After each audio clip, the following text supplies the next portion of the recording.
Hey everyone, and welcome to this explainer. If you want to cut through the red tape and figure out exactly how to get your Oklahoma State ID, you are in the perfect place. We're going to demystify the whole process step by step so you can get in, get out, and get on with your life. Picture this. You're at the airport check-in, or maybe you're filling out paperwork for that dream job, and suddenly you're turned away. Why? Because you don't have a valid ID.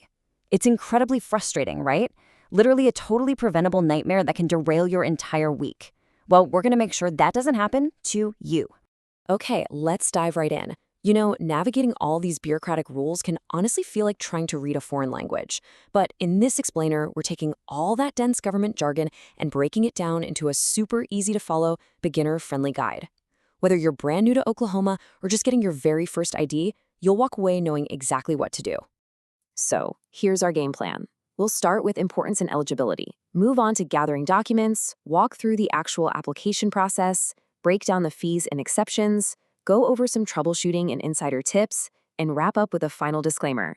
Easy enough, right? All right, kicking things off with importance and eligibility, why you need it and who qualifies. So first things first, you've got to have a valid Oklahoma address to prove you actually live in the state. Makes sense. You also need to be a U.S. citizen, a permanent resident, or be able to show lawful presence. Oh, and here's a massive detail you do not want to miss. If the applicant is under 18, the state strictly requires a parent or legal guardian to be right there with them. If they absolutely can't be there, you've got to bring a very specific notarized affidavit. Seriously, don't show up without it, or they will send you right back home.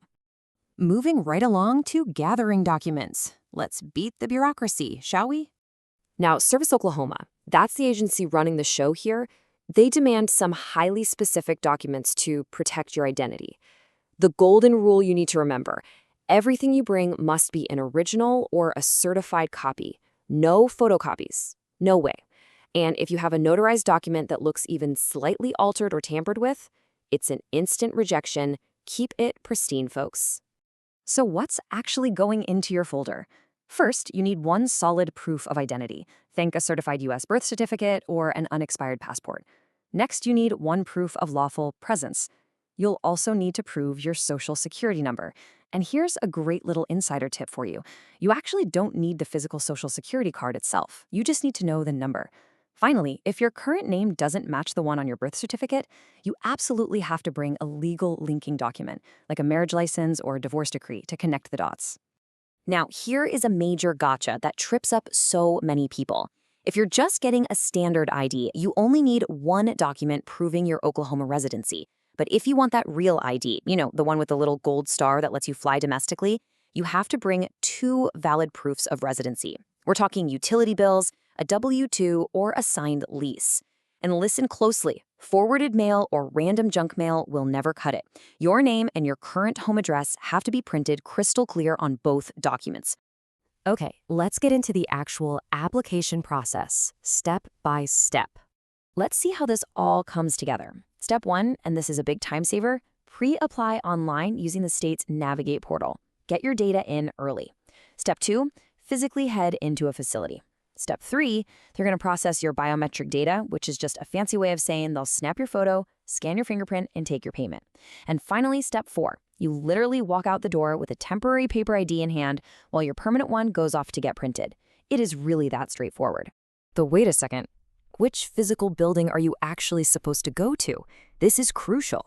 If you're a complete beginner, meaning you've never held an Oklahoma ID or license before, you absolutely must visit a state-run Service Oklahoma licensing office. But if you're just renewing an old ID, replacing a lost one, or doing a standard out-of-state transfer as a U.S. citizen, skip the state line.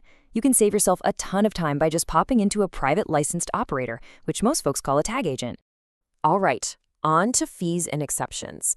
Let's talk about what this is going to cost. The fee structure is actually super simple. You basically have two choices for how long your ID lasts, 4 years or 8 years.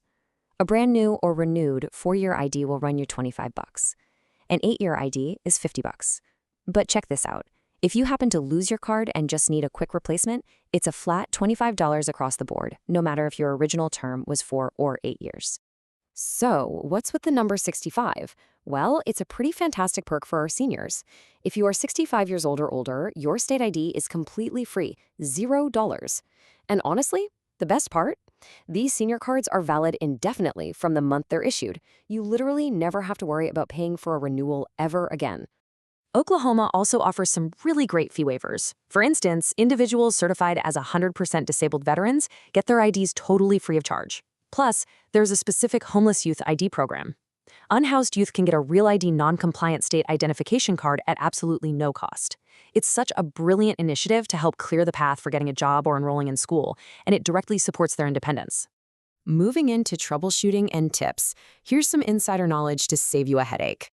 Listen up because these tips are lifesavers. First off, payment methods. State-run Service Oklahoma offices are very often strictly credit card only.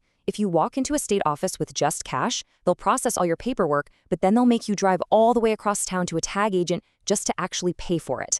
Tag agencies, on the other hand, usually take cash, checks, or money orders. Also, keep in mind, you have to surrender any out-of-state licenses.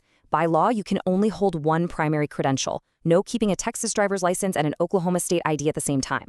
Lastly, remember that paper ID we talked about earlier? Your permanent laser-engraved Real ID will be securely mailed to your house within 30 days.